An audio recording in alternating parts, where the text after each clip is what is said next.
Nah, teman-teman, selanjutnya kita akan masuk ke fitur pembelian. Nah, di sini kita klik pembelian, kemudian kita klik pertama adalah pesanan pembelian. Nah, biasanya kalau kita mau beli sesuatu, kita itu dikasih penawaran harga dari supplier. Nah, nantinya penawaran harga dari supplier ini bisa kita jadikan acuan untuk input pesanan pembelian. Nah, ini dia misalnya pemasoknya adalah PT Adijaya, misalnya ya.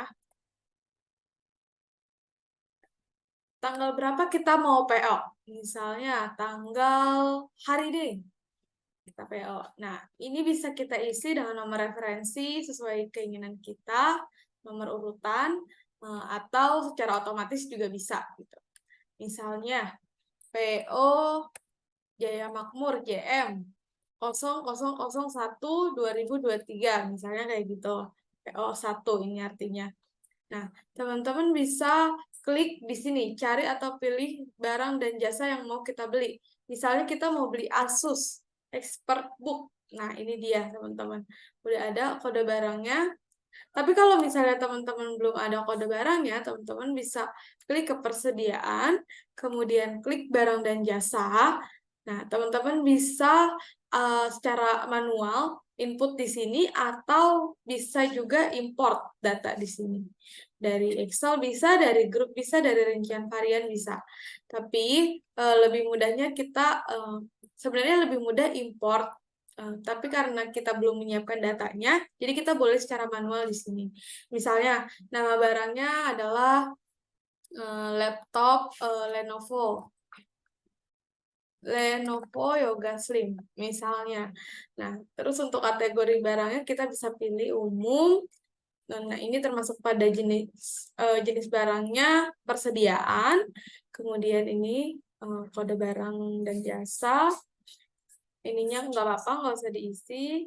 Terus juga satuannya boleh diisi. Nah, kalau mau diaktifkan nomor seri atau produksinya juga boleh. Di sini teman-teman penjualan atau pembelinya juga jangan lupa diisi. Pokoknya semua isi sesuai dengan kebutuhan teman-teman. Nah, kalau udah kita boleh save.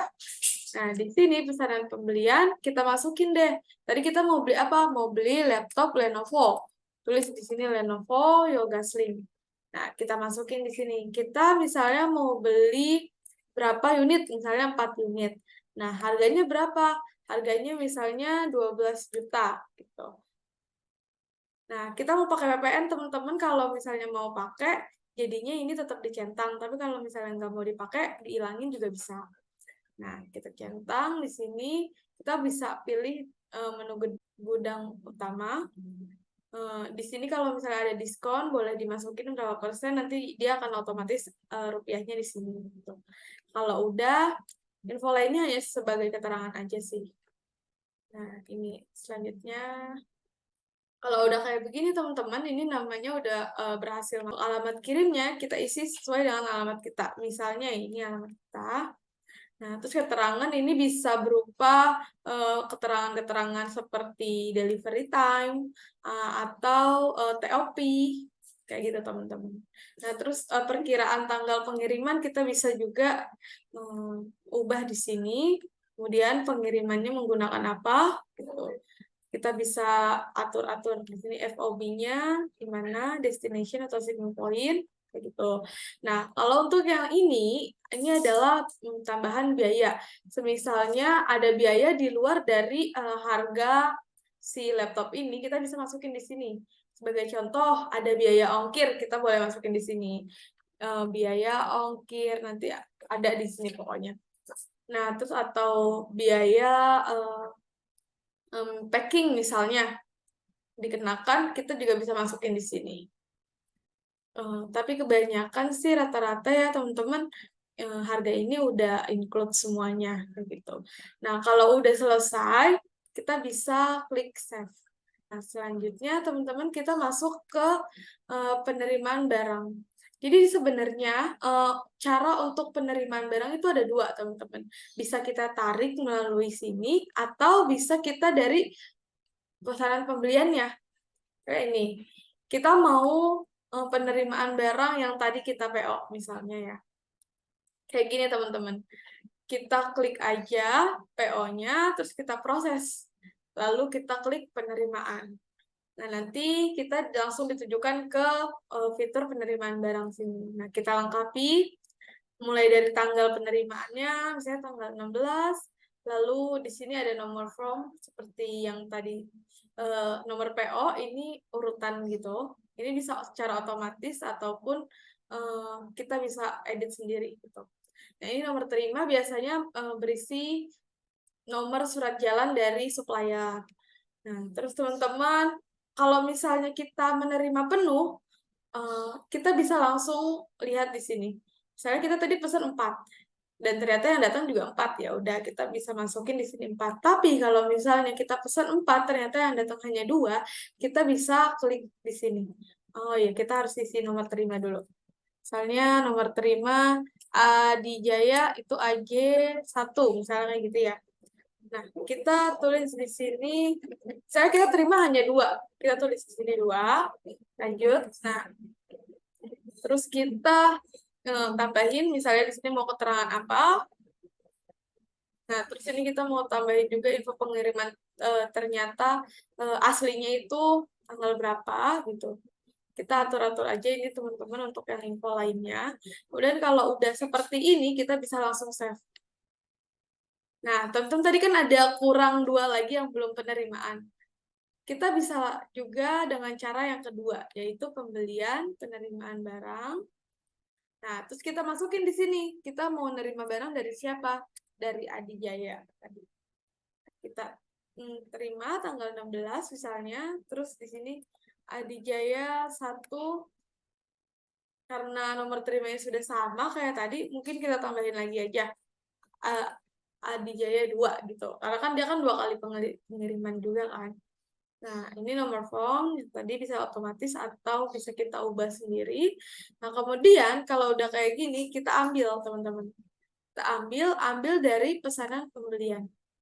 Nah, kalau udah kayak gini, kita klik nih tanda kaca pembesar, terus kita klik ini. Nah, ini tadi 2 tadi yang kurang, kita terima, dan sekarang kita mau terima. Oke, kita lanjut. Nah, ini maka akan otomatis dia muncul di sini. Ini keterangan aja teman-teman, kayak tadi juga sama. Kalau udah kita save.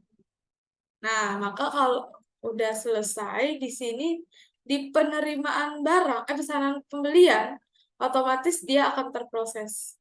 Sedangkan tadi yang hanya 2 doang, misalnya kita baru nerima 2 doang nih teman-teman, nanti statusnya bukan terproses, tapi sebagian terproses, kayak gitu. Nah, selanjutnya kita masuk ke uang muka pembelian.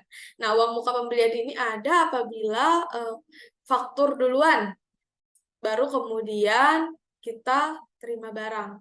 Nah, misalnya kita mau bikin ini baru, teman-teman. Nih, kita mau bikin pesanan baru. Misalnya ke Antasari Banda. Kita mau bikin pesanan baru, ini tanggalnya nggak apa-apa, tanggal hari ini. Terus PO JM 0002-2023, misalnya gitu. Kita mau bikin, kita ceritanya mau beli ekspor book Asus. Kita mau beli berapa nih teman-teman? Kita mau beli 7 misalnya. Dengan harga 10.500.000 misalnya ya. Kita masukin PPN, lalu lanjut. Nah, kemudian kita masukin alamatnya. Kita kasih keterangan boleh TOP atau delivery time atau dan sebagainya yang dibutuhkan. Terus ini misalnya perkiraan penerimaan dia misalnya indang teman-teman 2 minggu misalnya gitu ya. Berarti kan otomatis di tanggal ini 29 bulan 10. Nah, kalau udah beban biaya misalnya nggak usah ada dulu teman-teman. Kalau udah kita langsung save nih teman-teman. Nah, kita mau bayar dulu nih ceritanya si Antasari Banda ini ada DP 50% kayak gitu, atau DP 100% harus bayar dulu, baru barang boleh dikirim kayak gitu. Nah, kita boleh masuk uang muka pembelian, terus kita tulis di sini nama pemasoknya. Nah, ini tanggalnya, misalnya kita bayar tanggal 16 aja deh. Kayak gitu. Terus nomor faktur, di sini, kita boleh isi ini dulu nih. Nomor PO. Nomor PO-nya di sini akan otomatis ada, teman-teman, kalau kita belum terima barang. Kita klik, nah ternyata dia total pesanannya segini tadi. Uang mukanya kita mau bayar full nih ceritanya. Kita ditagih duluan full karena dia harus bayar dulu baru barang boleh dikirim. Nah, syarat pembayarannya kita hapus saja karena dia COD kan. Dia harus ini harus bayar duluan. Aturan di sini sebenarnya CBD sih, cash before delivery. Tapi di sini belum kita masukin, jadi ya udah kita kosongin juga nggak apa-apa, teman-teman. Sini faktur pajak, kita masukin di sini nomor faktur pajak yang dia kasih dari istilahnya PI, performance invoice gitu. Nah, kita masukin nomor faktur pajaknya, terus juga kita masukin nomor fakturnya, nomor PI-nya. Nah, setelah itu, misalnya nomor PI-nya dia adalah AB, apa namanya, invoice gitu. AB invoice DP 2023 0001 misalnya kayak gitu. Nah, ini jangan lupa juga teman-teman untuk diisi. Kalau udah seperti ini, kita boleh langsung save. Nah, ini kan udah masuk teman-teman ya uang muka pembeliannya. Ini tuh istilahnya kalau misalnya kita bayar setelah pengiriman barang itu faktur pembelian. Uang muka pembelian itu hampir sama dengan faktur pembelian. Nah, kita baru masukin fakturnya, tapi faktur DP. Nah, kemudian kita akan bayar. Bayarnya gimana? Nanti kita akan masuk ke pembayaran. Dan kita import dulu. Terus kita lanjut ke faktur pembelian. Nah, di sini faktur pembelian apabila barang sudah diterima. Nah, kayak tadi kita sudah menerima barang ya, teman-teman. Di sini. Jadi kita boleh langsung tarik. Ada dua cara juga sama, kayak yang sebelumnya penerimaan barang. Nah, ini misalnya kita mau masukin faktur pembelian tadi, si Adijaya. Nah, ini teman-teman, kita masukin fakturnya ternyata tanggal 17. Nah, kita masukin sini, boleh otomatis, boleh juga kita tulis sendiri. Nah, setelah itu kita ambil, teman-teman. Ambil dari penerimaan. Penerimaan barangnya Adijaya nih ada dua, teman-teman, ya kan? Karena kan memang tadi mereka pengirimannya ada 2 kali. Kita boleh langsung ambil dua-duanya, karena ini satu PO yang sama. Biasanya juga supplier langsung nagih PO sesuai PO gitu, sesuai PO kita. Kita masukin ini teman-teman. Nah, setelah itu kita masuk nomor fakturnya Adijaya invoice 2023-001 misalnya. Apakah dia tagihan dibuka? Enggak kan? Dia belum bayar barang tapi sudah sampai kayak gitu. Nah, syarat pembayaran gimana? Misalnya 30 nih kita udah masukin, terus kita boleh isi juga dengan rekening bank, rekening banknya si Adijaya ini. Nah, pokoknya kita menyesuaikan dengan kebutuhan kita, teman-teman. Kayak gini, terus kita masukin nomor faktur pajaknya, kita isi-isi ini. Kemudian kalau udah selesai, kita boleh langsung save. Nah, ini namanya input faktur pembelian. Nah, ini kan yang pertama, teman-teman. Cara yang kedua gimana? Cara yang kedua adalah ya tadi. Kita bisa langsung ke di sini penerimaan barang. Penerimaan barang. Tapi karena tadi sudah difaktur, jadi udah nggak bisa lagi difaktur, teman-teman. Biasanya kalau misalnya ini baru penerimaan barang, nanti di sini akan ada faktur. Kita boleh pencet otomatis gini faktur, langsung ditujukan ke faktur pembelian, kayak gitu.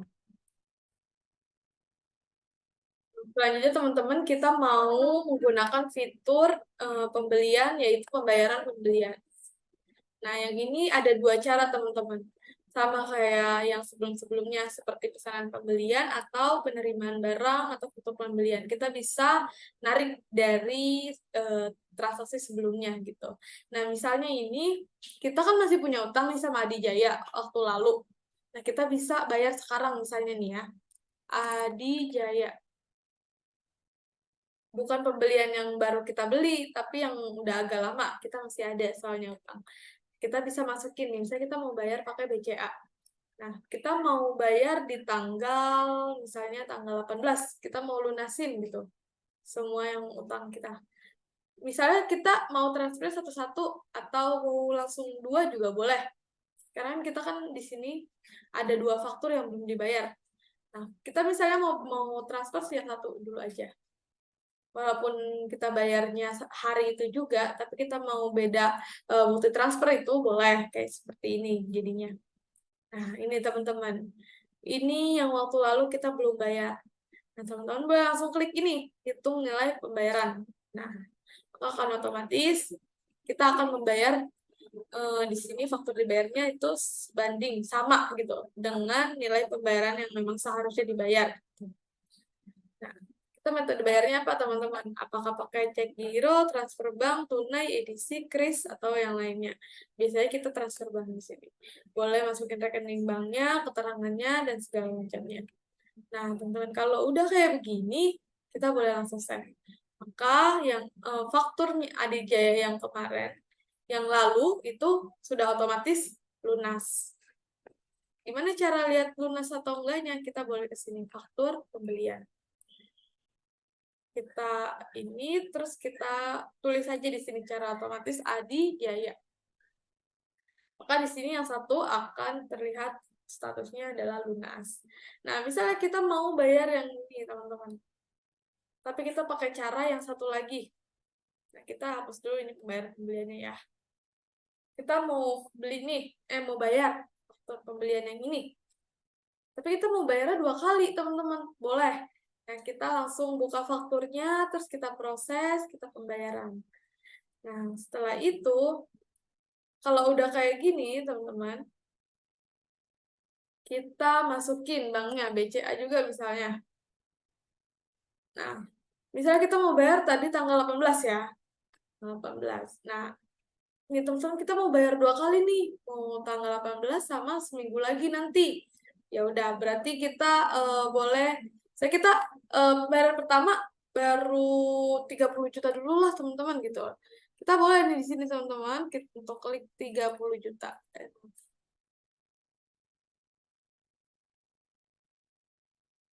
Kita klik 30 juta dulu teman-teman. Nah, terus kita klik di sini. Nah, hitung nilai pembayaran. Setelah itu, kita edit yang ini transfer bank, rekening bank, keterangan kita isi, kita lengkapi.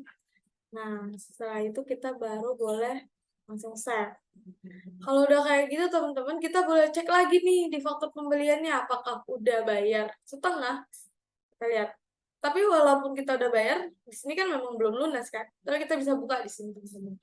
Apakah kita udah bayar yang pertamanya udah kelihatan? Nah, kita klik di sini informasi faktur. Nah, kita udah pernah bayar 30 juta. Nah, ini dia. Ini kan total utang kita.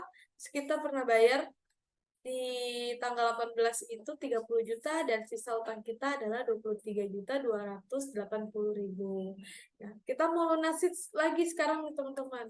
Pakai cara yang ini lagi nggak apa-apa. Faktur pembelian. Kita buka, kita proses, kita pembayaran. Kemudian kita masukin, kita lengkapin. BCA misalnya. Nah, tanggalnya teman-teman, misalnya mau seminggu kemudian yang tadi kita bayar, tanggal 25 gitu. Kita baru bayar. Kita klik di sini ya, sisanya gitu loh. Langsung aja klik ke apa teman-teman. Kita lengkapin di sini transfer bank, rekening banknya, keterangannya. Terus setelah itu kita langsung save. Maka di sini akan otomatis lunas teman-teman. Kita refresh. Nah, ini berarti pembayaran sudah selesai. Itu teman-teman.